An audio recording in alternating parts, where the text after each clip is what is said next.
اس کام کے کچھ لوازم ہیں، کچھ شرائط ہیں، اس کی کچھ تدریج ہے جو ہمیں سنت سے ملتی ہے، قرآن سے ملتی ہے، حدیث سے ملتی ہے۔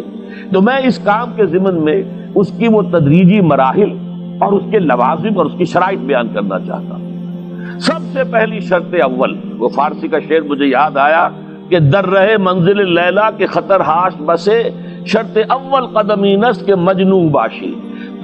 پہلی شرط یہ کہ مجنون بنو۔ تو یہاں کا پہلی شرط کیا ہے؟ پہلے صاحب ایمان بنو، ایمان تمہارے دلوں میں ہو۔ یا ایھا الذین آمنوا آمنوا باللہ ورسولہ، یعنی ایک ایمان تو تمہیں حاصل ہے، اقرار باللسان، وہ تو تمہیں والدین سے مل گیا، عقیدہ تمہارا ہے، متوارث جو ہے تم عقیدے کو مانتے ہو، لیکن دلی یقین والا ایمان حاصل کرو۔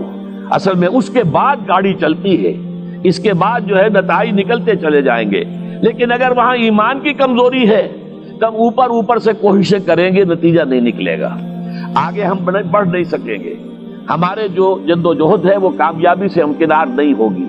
اس جیسے ہی ہے جیسے ہم درخت لگانا چاہ رہے ہیں جس کی جڑ ہی نہیں ہے۔ آپ زمین کھود کا درخت جو اس کے اندر گاڑ دیں گے تو زمین تو نہیں پکڑے گی اس کو، وہ تو نیچے سے جڑ ہو اور پھر درخت جو ہے اس سے ابھرے، تو وہ ہوتا ہے کہ جس کے لیے یوں سمجھیے سرسبز درخت بنے گا۔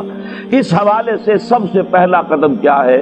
ہم اپنے گریبانوں میں جھانکیں، اپنے دلوں کو ٹٹولیں، وہ یقین والا ایمان ہے یا نہیں؟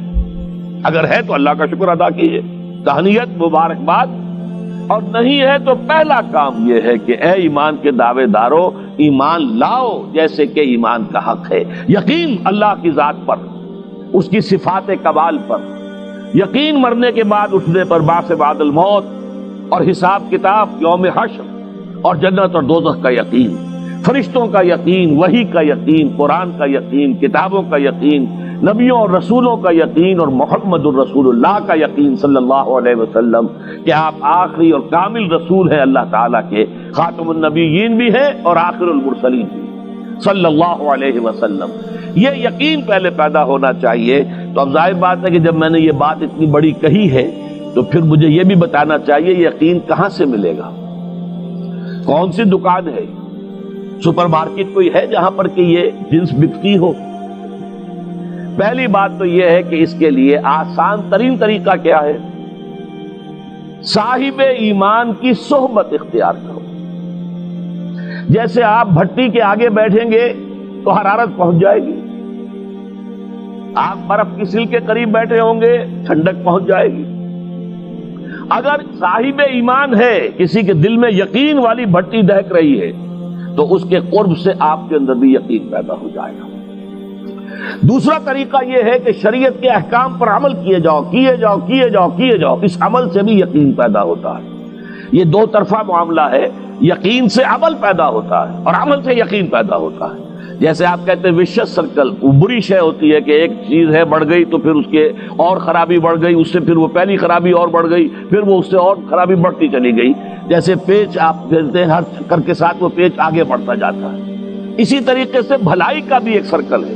ایک نیکی آپ کریں گے آپ میں ایمان پیدا ہوگا، اب آپ زیادہ نیکی کریں گے تو اب اور زیادہ ایمان پیدا ہوگا، تو یہ دو طرفہ سرکل ہے۔ اور تیسری بات جو ہے، خاص طور پر فہیم، ذہین، انٹلیکچوئل لوگ، سمجھدار لوگ، اور آج کی دنیا آپ کو معلوم ہے کہ ہمارے نوجوان طبقے میں بہت بڑی تعداد ہے بہت سمجھدار لوگوں کی، اس لیے کہ ان کی معلومات کا دائرہ بڑا وسیع ہو گیا ہے۔ جدید دنیا میں جو علوم ہے ان کا ایکسپلوژن ہے، دھماکہ ہو گیا، اتنے علوم پھیل گئے اور اس کے اثرات ہیں۔ اخبار بین لوگ بھی جو ہے وہ بھی ایک طرح سے ہر ایک ان میں سے فلسفی ہوتا ہے، آپ اس سے ذرا بات کر کے دیکھیے، وہ اپنے فلسفے بگاڑے گا، اپنی رائے دے گا، معلوم ہوتا ہے کہ شاید سب سے بڑا سیاسی تجزیہ نگار یہی ہے۔ لہذا وہ لوگ کہتے ہیں کہ ہمیں تو وہ بات بتاؤ جو ہماری عقل کو بھی اپیل کرے۔ یہ جو معاملہ ہے وہ ایمان جو عقل کو بھی اپیل کرے، اس کی سورس صرف ایک ہے اور وہ قرآن حکیم ہے۔ مولانا ظفر علی خان نے ایک شعر کہا تھا بہت سادہ انداز میں، وہ جنس نہیں ایمان جسے لے آئیں دکان فلسفہ سے، ڈھونڈے سے ملے گی عاقل کو یہ قرآن کے سپاروں۔ عاقل جو ہے انٹلیکچوئل، ایک ہے عام آدمی جو ہے صاحب یقین کی صحبت سے بھی یقین پیدا ہو جائے گا، عام آدمی عمل کرتا رہے گا اس سے بھی یقین پیدا ہو جائے گا، لیکن عاقل، انٹلیکچوئل، وہ شخص جو کہتا ہے پہلے میری عقل کو اطمینان ہونا چاہیے پھر مانوں گا، اس کے لیے جو سورس ہے، منبع ہے، سرچشمہ ہے ایمان کا، وہ صرف اور صرف قرآن ہے۔ اس میں غور و فکر کرے، انسان اس طرح قرآن کو پڑھے کہ وہ براہ راست اس کا مفہوم اس کے دل کے اوپر اترتا چلا جائے۔ جیسے علامہ اقبال نے کہا ہے کہ تیرے ضمیر پہ جب تک نہ ہو نزول کتاب، گرہ کشا ہے نہ راضی نہ صاحب کشاف۔ قرآن تو تمہارے اپنے قلب پر نازل ہونا چاہیے۔ اور یہ اصل میں ان کے والد نے کہا تھا ان سے، بالکل بچپن میں۔ علامہ اقبال چھوٹے سے بچے تھے، ان کے والد تھے ذرا صوفی منش آدمی تھے، وہ شیخ نور محمد۔ وہ آئے فجر کی نماز مسجد سے پڑھ کر آئے تو دیکھا کہ اقبال جو ہے بچہ وہ قرآن پڑھ رہا بیٹھا ہوا۔ اس نے کہا والد نے کہ بیٹے تم یہ قرآن کیسے پڑھتے ہو؟ اب وہ حیران ہوا بچہ، کیا بچان بس میں پڑھتا ہوں قرآن جیسے پڑھتے ہیں، آپ کا مطلب کیا ہے؟ کہا بیٹے قرآن ایسے پڑھا کرو کہ جیسے یہ تم پر نازل ہو رہا ہے، یوں سمجھو کہ تم پر نازل ہو رہا ہے، تم مخاطب ہو۔ اب اس چیز کو انہوں نے اپنے اس شعر میں ادا کیا، تیرے ضمیر پہ جب تک نہ ہو نزول کتاب، گرہ کچا ہے نہ راضی نہ صاحب کشاف۔ جیسے یہ قرآن قلب محمد پر نازل ہوا تھا، فَإِنَّهُ نَزَّلَهُ عَلَىٰ قَلْبِكَ، جبرائیل نے یہ اے نبی اے محمد آپ کے دل پر اتارا ہے۔ تو جب تک ہمارے بھی دل پر نہیں اترے گا تو قرآن مجید جو ہے وہ ہمیں انسپائر نہیں کر سکے گا۔ ترجمہ آپ پڑھیں گے، کچھ آپ کو معلوم ہو گیا اس کا مطلب یہ ہے، تفسیر پڑھا، اچھا جی ٹھیک ہے فلاں مفسر نے یہ لکھا ہے، فلاں نے یہ لکھا ہے، یہ معلومات تو مل جائیں گی، لیکن وہ اندر سے جو موٹیویشن ہوتی ہے، اندر سے جو جذبہ ابھرتا ہے، اندر سے جو ایمان جو ہے چشمے کی طرح قلب کی گہرائیوں سے ابلتا ہے، وہ نہیں ہوگا۔ وہ اسی وقت ہوتا ہے کہ جب وہ انٹلیکچوئل آدمی جو ہے وہ کم سے کم اتنی تکلیف ضرور کرے کہ اتنی عربی سیکھ لے کہ عربی جو ہے قرآن مجید اس کے براہ راست قلب پر نازل ہو سکے، وہ ترجمہ نہ دیکھے۔ اب ایک آیت پڑھی پھر ترجمہ دیکھا، پھر دیکھا اس میں نمبر 11 لکھا ہوا ہے، حاشیہ میں جا کر دیکھا نمبر 11 یہاں ہے، وہ دیکھا، تسلسل تو ٹوٹ گیا۔ اب وہ بات نہیں رہی۔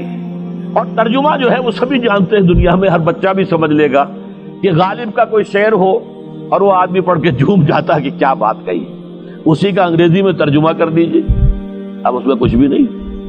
آپ نے مفہوم تو بیان کر دیا انگریزی میں، لیکن جو تاثیر ہے اس غالب کے شعر کی وہ انگریزی میں منتقل نہیں ہو سکتی۔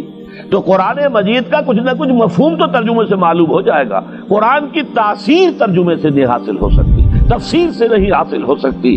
اسی لیے دو سب سے بڑی تفسیروں کا ذکر علامہ اقبال نے کیا ہے کہ گرہ کشا ہے نہ راضی، نہ امام راضی کی تفسیر کبیر سے تمہیں فائدہ ہوگا اور نہ امام زمخشری کی کشاف سے ہوگا، جب تک کہ تمہارے اپنے دل پر قرآن نہ اترے۔ اور اس کے لیے لازم ہے کم سے کم یہ کہ اتنی عربی انسان سیکھ لے کہ بیریئر نہ ہو ٹرانسلیشن کا، کوئی پردہ حائل نہ ہو درمیان میں، تسلسل نہ ٹوٹے، آپ براہ راست پڑھ رہے ہیں اور براہ راست اس کا مفہوم آپ کے قلب پر نازل ہو رہا ہے۔ تو پہلا سٹیپ جو میں نے ان 3 آیتوں پر اضافی آیت سورہ نساء کی آپ کے سامنے رکھی، ہم میں سے ہر شخص کا پہلا کام یہ ہے کہ وہ یقین والا ایمان حاصل کرے۔ عام آدمی کے لیے صاحب یقین کی صحبت بھی مفید، عام آدمی کے لیے عمل سے بھی یقین پیدا ہوتا ہے، لیکن انٹلیکچوئل کے لیے، ذہین کے لیے، فہیم انسان کے لیے، انٹیلیجنسیا جسے آپ کہتے ہیں، اس کے لیے لازم ہے کہ وہ قرآن مجید کی گہرائیوں میں غوطہ زنی کرے اور قرآن اس کے اپنے قلب کے اوپر نازل ہو تو کہیں جا کر وہ قرآن کو سمجھے گا۔ چنانچہ علامہ اقبالی کا ایک اور شعر میرے ذہن میں آیا ہے، وہ میں آپ کو سنا دوں۔ ہم یہ سمجھتے ہیں کہ عرب تو ان کی اپنی زبان ہے، لہذا وہ تو قرآن مجید کو سمجھتے ہی ہوں گے، لیکن بسا اوقات ایسا بھی ہوتا ہے اگر دل پر حجاب آئے ہوئے ہوں تو قرآن مجید کے سمجھنے سے بھی کچھ حاصل نہیں ہوتا، دل پر حجاب ہے۔ یہی وجہ ہے تو عرب ہو یا عجم ہو،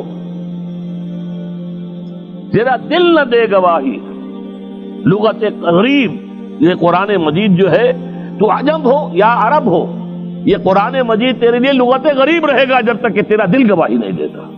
تو ایک تو طلب ہدایت ہو انسان کے اندر، اور دوسرے یہ کہ قرآن مجید کو براہ راست نازل ہونے کا موقع ملے قلب کے اوپر، تو ایمان یقین والا حاصل ہوگا۔